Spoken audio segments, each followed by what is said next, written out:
Bonjour. Bienvenue sur votre chaîne Soma Bible. Nous sommes heureux de vous présenter la leçon 7 de l'école du sabbat pour le 4e trimestre de l'année 2024. Avant de commencer cette leçon, n'oubliez pas de vous abonner et de cliquer sur l'icône du pouce levé pour soutenir notre mission de diffusion de l'enseignement de la Bible dans le monde entier. Bienvenue également à tous ceux qui rejoignent notre programme d'adhésion. Si vous souhaitez devenir membre, il vous suffit de cliquer sur le bouton d'adhésion pour commencer. Nous sommes heureux de vous compter parmi nous. Mes amis, Jésus revient bientôt. Le titre de cette leçon. Heureux ceux qui croient. Prions. Notre Père Céleste, nous te remercions pour cette leçon. Nous demandons à ton Esprit Saint de nous guider et de nous aider à comprendre cette leçon. Aide-nous à mettre cette leçon en pratique. Nous te prions au nom de Jésus. Amen. Notre texte clé se trouve dans Jean, chapitre 20, verset 29. Jésus lui dit, « Thomas, parce que tu m'as vu, tu as cru. Heureux ceux qui n'ont pas vu et qui ont cru. » Chers auditeurs, la leçon de l'école du sabbat de cette semaine, intitulée « Heureux ceux qui croient », explore le thème de la foi en Jésus et la signification de la croyance, même sans preuve physique. Le texte à mémoriser, tiré de Jean 20, verset 29, souligne la bénédiction que Jésus a accordée à ceux qui croient sans avoir vu. La leçon nous fait découvrir divers témoins de l'évangile de Jean qui, par leurs expériences uniques, ont attesté de l'identité et de la divinité de Jésus. Voici les 6 points clés de cette leçon. Point numéro 1. La foi en Jésus. Chaque témoin, de Jean-Baptiste à Thomas, a apporté une perspective unique sur l'identité de Jésus. L'évangile de Jean comprend des témoignages de diverses personnes, chacune affirmant l'identité du Christ en tant que Messie et Fils de Dieu. Point numéro 2. La foi et le témoignage d'Abraham. Jésus mentionne qu'Abraham s'est réjoui de voir son jour, ce qui suggère que la foi d'Abraham était ancrée dans la promesse de la venue du Rédempteur. Ce lien reflète le plan de salut de l'époque de l'Ancien Testament et renforce le fait que c'est la foi, et non les actes, qui est la clé de la justice. L'histoire d'Abraham offre un aperçu profond de la foi et de la promesse divine, soulignant le lien entre la vie d'Abraham et la lignée menant à Jésus, le Messie. Dieu a promis à Abraham qu'à travers lui, toutes les nations seraient bénies, une promesse qui s'est finalement réalisée en Jésus, issu de la lignée d'Abraham. La foi d'Abraham est souvent célébrée, en particulier sa volonté de sacrifier son fils Isaac, qui préfigure le plan de salut ultime et offre un exemple convaincant de confiance inébranlable en Dieu. Jésus a reconnu la foi et la vision d'Abraham lorsqu'il a déclaré « Ton père Abraham s'est réjoui de voir mon jour ». Dans cette déclaration, Jésus se relie à Abraham, disant qu'Abraham avait prévu sa venue. Cette déclaration a stupéfié les dirigeants juifs, qui se sont demandé comment quelqu'un de moins de 50 ans avait pu voir Abraham. La réponse de Jésus, avant qu'Abraham ne soit, « Je suis », est remarquable. Jean 8 verset 58, est remarquable. Ici, Jésus fait référence au nom divin que Dieu a utilisé en parlant à Moïse au buisson ardent, « Je suis », qui signifie sa nature éternelle et auto-existante. En revendiquant ce titre, Jésus a affirmé sa divinité et son existence éternelle, ce que les chefs ont compris comme une déclaration de son identité en tant que Dieu, ce qui les a conduits à tenter de le lapider pour ce qu'ils ont perçu comme un blasphème. Point numéro 3. Le témoignage de Marie par l'adoration. L'onction de Jésus par Marie à Béthanie est un exemple puissant de dévotion et de gratitude authentique qui montre à quoi ressemble une véritable adoration. Dans un acte d'humilité et d'amour, Marie a versé un parfum coûteux sur les pieds de Jésus, les essuyant avec ses cheveux, un geste qui symbolise sa profonde révérence et sa reconnaissance de qui était Jésus. Malgré les critiques, notamment celles de Judas, qui s'interrogeait sur le « gaspillage » de ce parfum coûteux, l'acte d'adoration de Marie témoignait de son amour et de sa foi sincère en Jésus. Jésus a défendu ses actions, affirmant qu'elle le préparait pour son enterrement. Cette reconnaissance montre que Marie avait une compréhension profonde, peut-être plus que la plupart des gens, du sacrifice à venir de Jésus. Son acte n'a pas seulement honoré Jésus, il a aussi anticipé la signification de sa mort et de sa résurrection. La foi et la gratitude de Marie nous rappellent que le véritable culte implique parfois des sacrifices et qu'il peut ne pas être compris ou apprécié par d'autres, mais qu'il revêt une signification profonde dans notre relation avec Dieu. Jésus savait ce qu'il y avait dans le cœur de Marie et dans celui de Judas.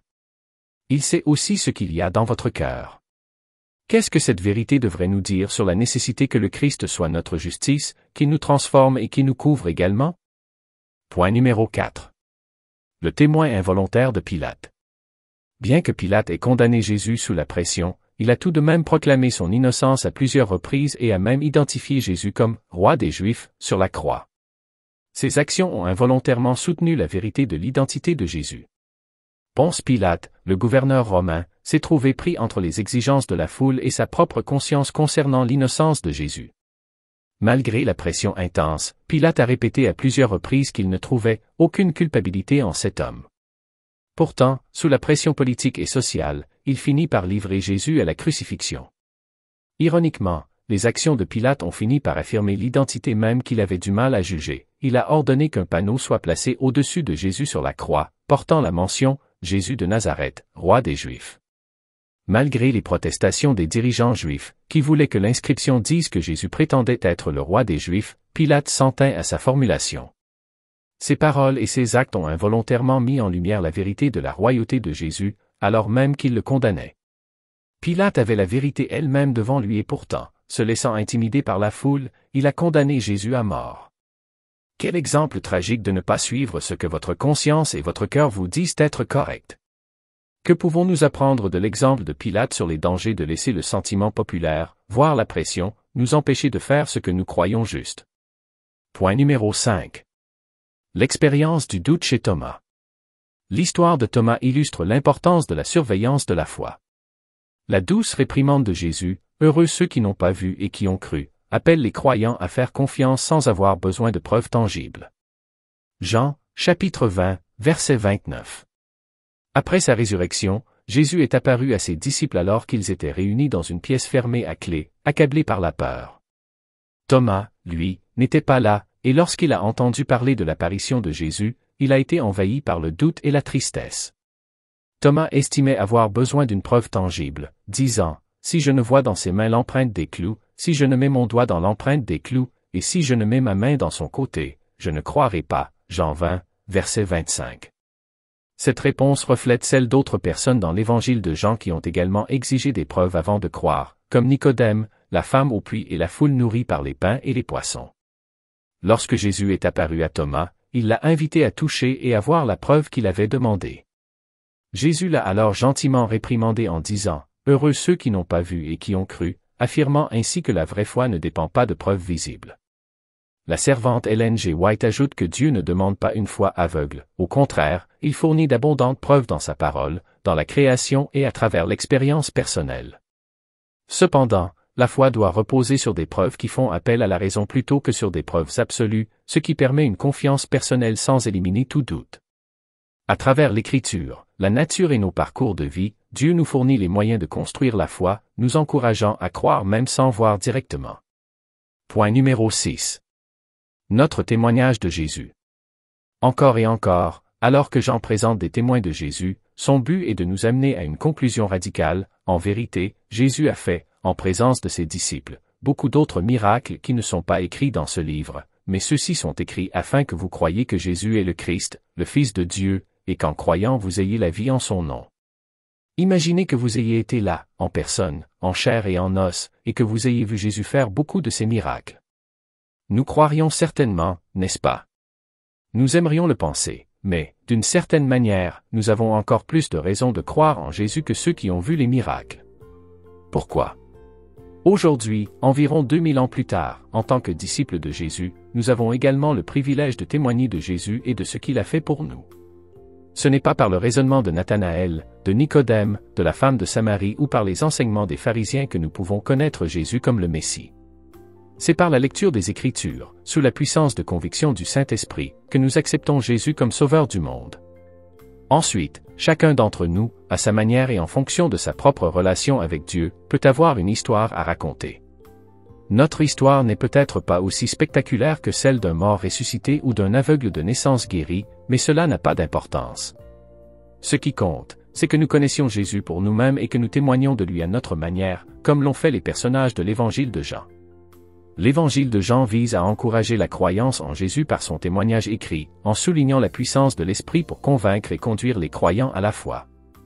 Aujourd'hui, nous témoignons de notre relation avec Jésus et de la façon dont il a transformé nos vies. Chers auditeurs, posons-nous les questions suivantes. Comment la foi d'Abraham défie-t-elle et inspire-t-elle notre compréhension de la croyance? Pourquoi est-il significatif que même un sceptique comme Pilate ait joué un rôle dans l'affirmation de l'identité de Jésus? De quelle manière pouvons-nous, comme Marie, adorer et témoigner par des actes de gratitude et de dévotion? La leçon nous rappelle que si le monde met l'accent sur le besoin de preuves physiques, la vraie foi permet aux croyants de voir et d'expérimenter la puissance transformatrice de Jésus à travers l'Esprit, les Écritures et les témoignages de la communauté. C'est la fin de cette leçon. Merci et que Dieu vous bénisse.